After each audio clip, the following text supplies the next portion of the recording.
கடகராசியில் பிறந்தவங்களுக்கு உண்டான முழுமையான ஜனவரி மாத பலனை தானுங்க இந்த பதிவில் நம்ம பார்க்க போகிறோம். ஜனவரி மாதத்தில் கோட்சார ரீதியாக ஏற்படக்கூடிய கிரக அமைப்புகளால் கடகராசியில் பிறந்தவங்களுக்கு எந்த மாதிரியான மாற்றங்களை இந்த பிரபஞ்சம் ஏற்படுத்த போகுதுன்றது பற்றி தானுங்க ஆதாரபூர்வமாக இந்த பதிவில் நம்ம பார்க்க போகிறோம். கடகராசியில் பிறந்தவங்களுக்கு மட்டுமே இருக்கக்கூடிய மிகப்பெரிய பிராப்தம் என்னன்னா, கடக ராசியாதிபதி சந்திரன், தனஸ்தானாதிபதினு சொல்லக்கூடிய கிரகம் சூரியன்.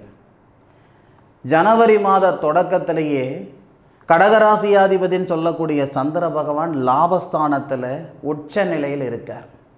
தனஸ்தானாதிபதினு சொல்லக்கூடிய சூரிய பகவான் தனகாரகனுடைய ஆதிக்கத்தில் இருந்து தொழில் ஸ்தானாதிபதினு சொல்லக்கூடிய செவ்வாவுடன் சேர்ந்து சூரிய மங்கள யோகமாக குரு பகவானுடைய பார்வை, தனஸ்தானாதிபதி தனகாரகனுடைய ஆதிக்கத்தில் தனகாரகனுடைய பார்வையில் இருக்கக்கூடிய தருணத்தில் தானுங்க ஜனவரி மாதம் பிறக்கப்படுது.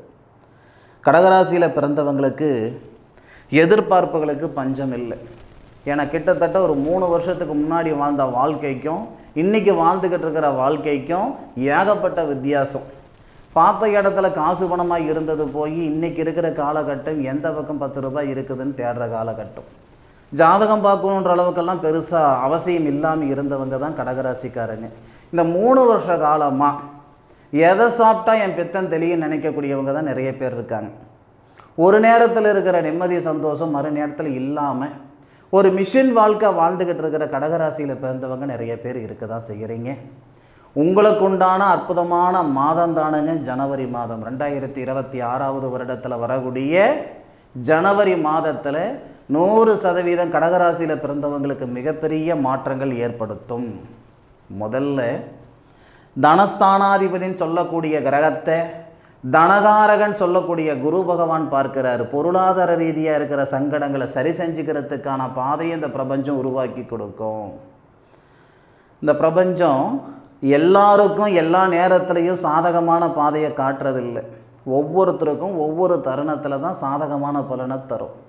கடகராசியில் பிறந்தவங்களுக்கு உண்டான முழுமையான கடன் பிரச்சனை நீங்கிறதுக்கான பாதையை ஜனவரி மாதம் 1ஆம் தேதியிலிருந்து ஜனவரி மாதம் 14ஆம் தேதி வரை இந்த பிரபஞ்சத்துடைய அனுகிரகங்கள் ஏற்படுத்துவதால் கடகராசியில் பிறந்தவங்களுக்கு பொருளாதார ரீதியாக இருக்கிற சங்கடங்களை சரி செஞ்சுக்கிறதுக்கான பாதை. அதே மாதிரி கடகராசிக்கு 2வது பாவகத்துக்கு அதிபதி தான் படிப்பு ஸ்தானாதிபதி. படிப்பு காரகன்னா புதன். அப்போது ஜனவரி மாதம் 1ஆம் தேதி கடகராசிக்கு 6வது பாவகத்தில் ருணரோக சத்துருஸ்தானத்தில், 6வது பாவகம் ருணரோக சத்துருஸ்தானம் மட்டும் கிடையாதுங்க. நம்ம படித்த படிப்புக்கு உண்டான உத்தியோகம், நம்மக்கிட்ட இருக்கிற திறமையை வெளிப்படுத்துறதுக்கான தருணம் இதுதான், இந்த இடம்தான். அப்போது இந்த படிப்பு ஸ்தானாதிபதினு சொல்லக்கூடிய சூரியன், படிப்புக்காரகன் வித்தகாரகன் சொல்லுவாங்க புதனை, அந்த புதனுடன் சேர்ந்து தனகாரகனுடைய பார்வை, அதுபோக இந்த தொழில் ஸ்தானாதிபதினு சொல்லக்கூடிய செவ்வாவோட சேர்ந்து இருக்கார்.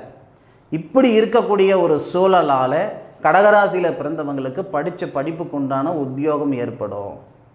சில பேருக்கு படிப்பறிவு அதிகமாக இருக்கும், சில பேருக்கு பகுத்தறிவு அதிகமாக இருக்கும். கடகராசியில் பிறந்த ஆணாக இருந்தாலும் சரி பெண்ணாக இருந்தாலும் சரி ஜனவரி மாதம் 14ஆம் தேதிக்குள்ளார பதவி உயர்வு ஏற்படும் அல்லது படித்த படிப்புக்குண்டான உத்தியோகம் ஏற்படும், மாற்றுகிறது இல்லை. இந்த 3 வருஷத்துக்கு முன்னாடி எப்படியோ இந்த 3 வருஷ காலமாக யாரோ பிழைக்கிறதுக்கு நான் கஷ்டப்பட்டுட்டு இருக்கிறேனுங்க.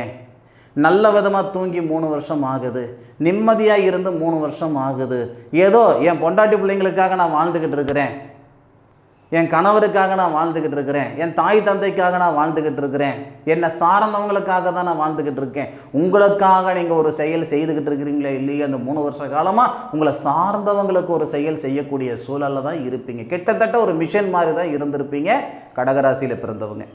இந்த ஜனவரி மாதம் 1ஆம் தேதியிலிருந்து 14ஆம் தேதிக்குள்ளார இந்த கோட்சார ரீதியாக ஏற்படக்கூடிய கிரக அமைப்புகள் சூரியனும் புதனும் சேர்றார்.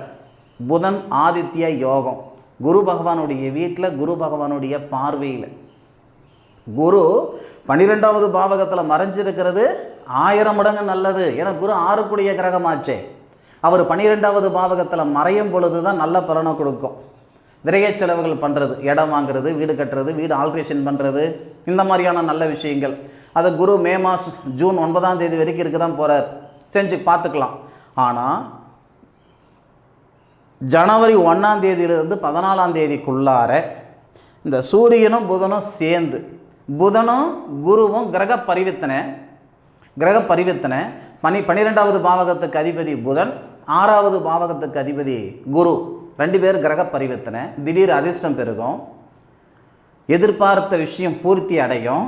அதே மாதிரி படித்த படிப்புக்கு உண்டான உத்தியோகம் வரும். ஒரு நிறுவனத்தில் இருக்கிறீங்கன்னா அந்த இடத்துல பதவி உயர்வு ஏற்படும். நான் சேலத்தில் பிறந்தனுங்க, சென்னையில் வேலை செய்துக்கிட்டு இருக்கிறேன், ஊருக்கு டிரான்ஸ்ஃபர் கேட்டுட்ருக்கிறேனுங்க, அரசாங்க உத்தியோகத்திலேயோ ப்ரைவேட் உத்தியோகத்திலேயோ, இந்த மாதிரி இடமாற்றங்கள் எல்லாமே இந்த தருணத்தில் ஏற்படும், மாற்று கருத்து இல்லை. வெளிநாட்டில் இருக்கிறவங்களுக்கு இப்போ நீங்கள் 10 காசு வாழ்க்கை வாழ்ந்துக்கிட்டு இருக்கிறீங்கன்னா ஜனவரி மாதம் 14 தேதிக்குள்ளார 50 காசு வாழ்க்கை வாழ்வீங்க. 10 காசு வாழ்க்கை வாழ்கிறவங்களுக்கு 50 காசு வாழ்க்கைன்றது ரொம்பவே பெருசு. அப்போ கிட்டத்தட்ட 40% உயர்வு ஏற்படுதுன்னு தானே அர்த்தம். அனுபவித்து சொல்லுங்கள். கடகராசியில் பிறந்தவங்க ஜனவரி மாதத்தில் நடந்ததான் நடக்கலையானா அனுபவித்து சொல்லுங்கள். இன்னும் ஒரு சில பேர் இருக்காங்க, அதாவது இந்த பூர்வீக சொத்து பிரச்சனை, பாக பிரிவினை, வழக்கு பிரச்சனை, இந்த மாதிரி சங்கடங்கள் இருக்குதுங்க அப்படின்னா 12வது பாவகத்துக்கு அதிபதி 6வது பாவகத்தில் இருக்க, 6வது பாவகத்துக்கு அதிபதி 12வது பாவகத்தில் இருக்க இந்த இடம் மாற்றங்கள், இதனால் வழக்கு பிரச்சனை சரியாயிடும். வழக்கு பிரச்சனை மட்டும் கிடையாதுங்க, செய்யாத தப்புக்கு செஞ்சென்ற பேர் வந்தது, வாங்காத பணத்துக்கு வட்டி கட்டுற மாதிரி சூழ்நிலைகள் வந்தது, போகாத இடத்துக்கு போனன்ற பேர் வந்தது. இந்த மாதிரியான சங்கடங்கள் சரியாகிறதுக்கான வாய்ப்பையும் இந்த பிரபஞ்சம் இந்த தருணத்தில் ஏற்படுத்தும். அதே மாதிரி நிறைய பேருக்கு கடகராசியில் பிறந்தவங்களுக்கு மன வாழ்க்கையில் ஒரு சில சங்கடங்கள் ஏற்படுத்தும். ஆக்கும்போது இருக்கிற நிம்மதி சாப்பிடும்போது இல்லை சாமி, சாப்பிடும்போது இருந்த நிம்மதி தூங்கும்போது இல்லை.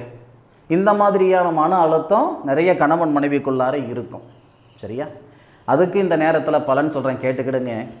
கடகராசியில் பிறந்தவங்களுக்கு 7வது பாவகத்துக்கு அதிபதி தான் கலசர ஸ்தானாதிபதினு சொல்லுவாங்க. கலசர ஸ்தானத்தில் கலசர காரகன் வரார். சார் எப்போ சார் வர்றார்? கலசர காரகன் யார் சார்? சுக்கிரன் தான் கலசர காரகன் இல்லையா? அப்போ சுக்கிரனுடைய பயிற்சி 12ஆம் தேதி எங்கிட்டு வராரு? கலசர ஸ்தானத்தில் கலசர காரகன் வராரு. ஜனவரி மாதம் 1ஆம் தேதியிலிருந்து ஜனவரி மாதம் 12ஆம் தேதி வரைக்கும் கலசர ஸ்தானாதிபதியின் திருமண ஸ்தானாதிபதினு சொல்லக்கூடிய சனி 10வது பார்வையாக கலசரக்காரகன் சொல்லக்கூடிய சுக்கிரனை பார்த்தாரு. 12ஆம் தேதியிலிருந்து கிட்டத்தட்ட நமக்கு ஜனவரி மாதம் இறுதி வரைக்கும் கலசரக்காரகனை கலசர ஸ்தானாதிபதி பார்ப்பார். சாரி, கலசரக்காரகன் கலசர ஸ்தானத்தில் போய் இருப்பார். அப்போ 2 விதத்துலையும் ஜனவரி மாதம் முழுவதும் மன வாழ்க்கையில் இருக்கக்கூடிய சிக்கலை சரிப்படுத்திக்கிறதுக்கு உண்டான நேரம் எல்லாமே ஆதாரபூர்வமாக கொடுத்துருக்கேன். ஜனவரி மாதம் 14 தேதிக்கு மேற்கொண்டு இந்த தனஸ்தானாதிபதி குடும்பஸ்தானாதிபதினு சொல்லக்கூடிய ஒரு கிரகம் 7வது கட்டத்துக்கு வந்து சுக்கிரனுடன் சேர்ந்து குடும்பஸ்தானாதிபதி திருமணஸ்தானாதிபதி சேர்ந்து கடகராசியை பார்ப்பார். பிரிஞ்சு போன குடும்பம் ஒன்று சேருவாங்க. மறுமணத்துக்கு முயற்சி பண்ணுறவங்களுக்கு இது நல்ல காலம்.